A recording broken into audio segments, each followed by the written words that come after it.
Marami ng mga kabataan ang walang pananalig sa Diyos, walang pananampalataya. Yung iba nga, walang Diyos na kinikilala. Ikaw, gaano katatag ang pananampalataya mo sa Diyos?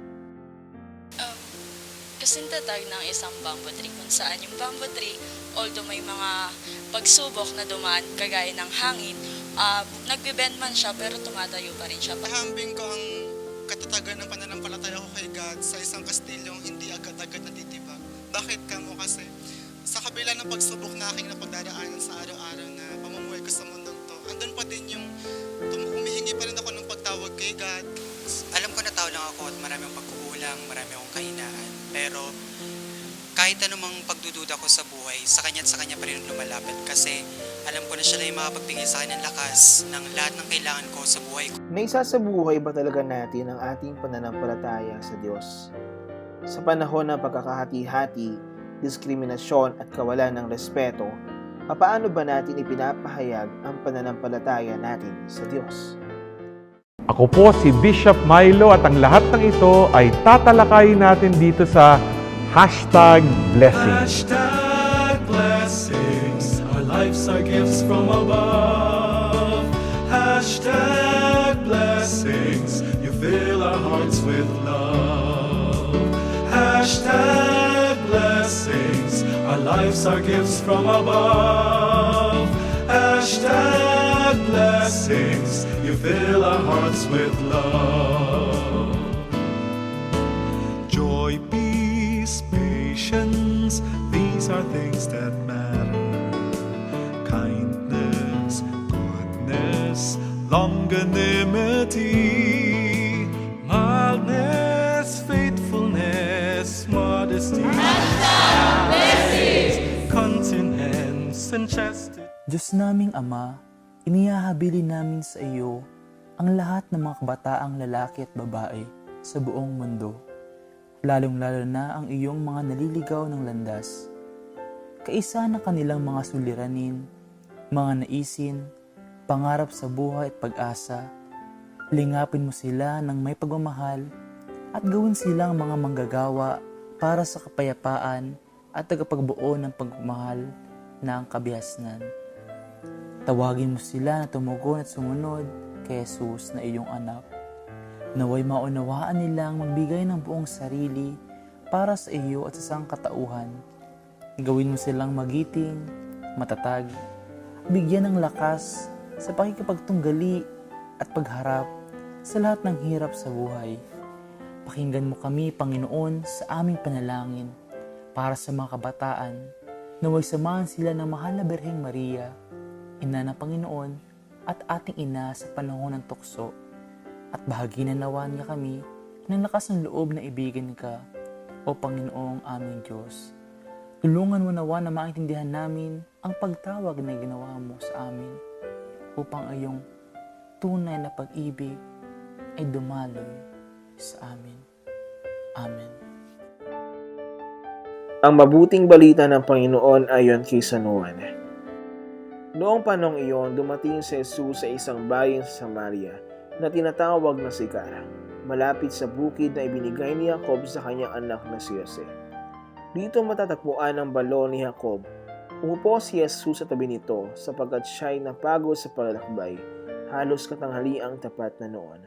May isang Samaritanang dumating upang umikib. Sinabi ni Jesus sa kanya, "Maaari bang makiinom?" Wala noon ang kanyang mga alagad sapagkat bumili ng pagkain sa bayan. Sinabi sa kanya ng Samaritana, "Kayo Hudyo at Samaritana ako, bakit kayo humingi sa akin ng inumin?" Sapagkat hindi nakikitungo ang mga Hudyo sa mga Samaritano. Sumagot si Jesus, "Kung alam lamang ninyo kung ano ang ipinagkakaloob sa inyo ng Diyos at kung sino itong humihingi sa inyo ng inumin, marahil ay kayo ang hihingi sa Kanya at kayo na may bibigyan niya ng tubig na nagbibigay buhay."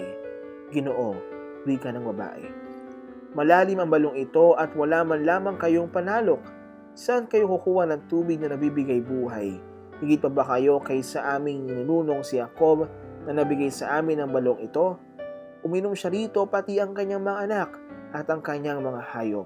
Sumagot si Jesus, "Ang uminom ng tubig na ito'y muling mauuhaw.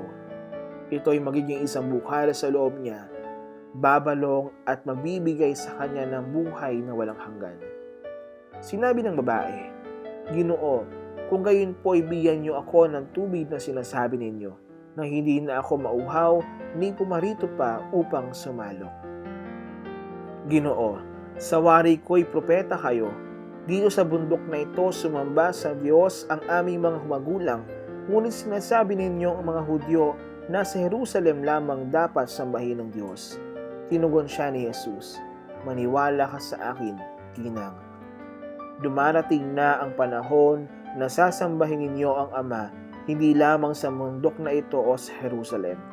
Hindi ninyo nakikilala ang inyong sinasamba, ngunit nakikilala namin ang aming sinasamba, sapagkat ang kaligtasan ay galing sa mga Hudyo. Ngunit dumarating na ang panahon, ngayon na nga, na ang mga tunay na sumasamba sa Ama ay sasamba sa Kanya sa Espiritu at sa katotohanan, sapagkat ito ang hinahanap ng Ama sa mga sumasamba sa Kanya. Ang Diyos na Espiritu, kaya dapat siyang sambahin sa Espiritu at sa katotohanan. Sinabi ng babae, nalaman ko pong paririto ang Mesiyas, ang tinatawag na Kristo. Pagparito niya, siya ang magpapahayag sa atin ng lahat ng bagay. Ako nagsasalita sa iyo ang tinutukoy roon, sabi ni Jesus. Maraming Samaritano sa bayang Yaon ang sumampalataya kay Jesus. Kaya't paglapit ng mga Samaritano kay Jesus, hiniling nila na tumigil muna siya roon at nanatili siya roon ng 2 araw. At marami pang sumasampalataya nang mapakinggan siya. Sinabi nila sa babae, nananampalataya kami ngayon hindi na dahil sa sinabi mo, kundi dahil sa narinig namin sa Kanya. Nakilala namin siya nga ang tagapagligtas ng sanlibutan. Ang mabuting balita ng Panginoon. Ngayon pong ikatlong linggo ng Koresma, medyo mahaba po yung ating ebanghelyo. Pero ang ganda ng kwento. Ito yung kwento ni Jesus na nakaengkwentro ang isang babaeng Samaritana. Nako, alam nyo si Jesus ay Hudyo, tapos Samaritana. Alam naman natin sa Biblia, ang Hudyo at Samaritano, nako, hindi nagkikita yan eye to eye. Magkaawa yan. Kaso yung ikwentro ay nasa tabi ng balon. At alam naman natin, kapag may balon, may tubig. Sino kaya ang nauuhaw? Minsan iisipin natin, si Jesus ba? Napagod sa paglalakbay, nagpahinga, gustong uminom? O yung Samaritana? Iigib. Sa totoo lang, medyo maganda ang simbolo ng ating ebanghelyo ngayon. Tubig. Dahil sa naganap na karanasan ay ang nangyari, sabi ni Jesus, mayroon akong tubig na ipagkakaloob at ang sino mang iinom nito ay makakamit ang buhay na walang hanggan at kailanman hindi mamamatay. Naku, nagulat yung babae. Kaya lalo siyang nag-asam.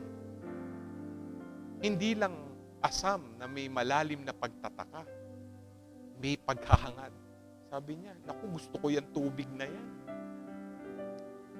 Pero alam niyo, may background yung babae. Kung babasahin niyo yung ebanghelyo, nabasa na siya ni Jesus. Alam na ni Jesus ang kanyang buhay. Sabi niya, wala daw siyang asawa. Pero sabi niya, alam ko wala ka dahil 5 ang iyong sinasamahang lalaki. Parang 5 asawa, no? Minsan iisipin mo, sino kaya mahilig, babae o lalaki? Pero siguro makulay yung kwento nitong babaeng ito. Meron siyang pagnanasa. May paghahangad. Hindi mapuno ng mga relasyon. Kaya siguro nagtatanong siya, ako siguro itong tubig na to, pag nainom ko, wala na akong hahangarin pa. Kahit siguro sino pang lalaki o sino pang asawa uli. Kaya nga, ang engkwentro nitong Samaritanang ito at ni Jesus ay may aral para sa atin. Lahat po tayo may mga dinadaanan, mga pagnanasa, paghahangad sa buhay. Minsan, nadadapa tayo dala ng mga pagnanasang ito. Yung iba nga, yung pagnanasa sa bisyo na sisira ang kanilang buhay. Ikaw, ano bang bisyo mo? Bisyo mo ba ay material na bagay? Bisyo mo ba ay mga relasyong nagdudulot ng kasalanan? Bisyo mo ba ay pagsusugal? Ano ba ang bisyo mo? Napapansin mo kahit nagbibigay sa iyo ng panandaliang kaligayahan, hindi mapupuno ang iyong pangangailangan. Eh, siguro katulad ng babaeng ito, pakinggan natin si Jesus. Ang ipagkakaloob ko sa iyo ay tubig na magbibigay sa iyo ng buhay na walang hanggan. At di ka na mauuhaw.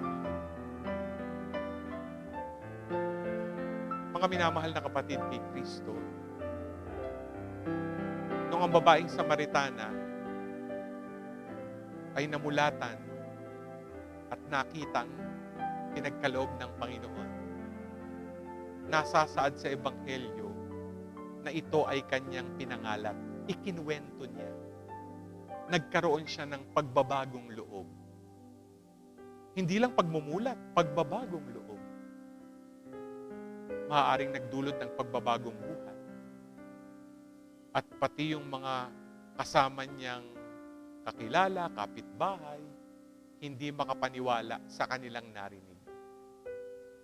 Ang mabuting balitang natanggap ng babaeng ito ay natanggap din ng iba.